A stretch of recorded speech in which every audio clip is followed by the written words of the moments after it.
Sakladım dalgalara sevduğumu, rüzgar aldı götürdü her sırrımı.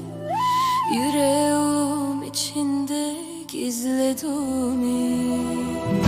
Bir yanım sana gider, bir yanım geri döner. Derdim ağır yakara yüreğimi, dalgalar aldı götürdü sesimi.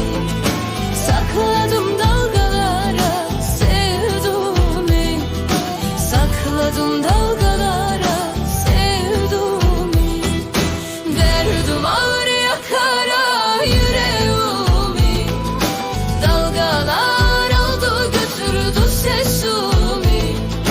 Sakladım dalgalara sevduğumu, sakladım dalgalara sevduğumu.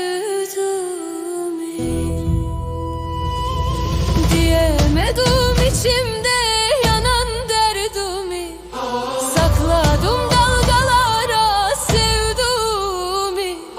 Rüzgar aldı götürdü her sırrımı, yüreğim içinde gizlediğimi. Bir yanım sana gider, bir yanım geri döner. Derdim ağır yakar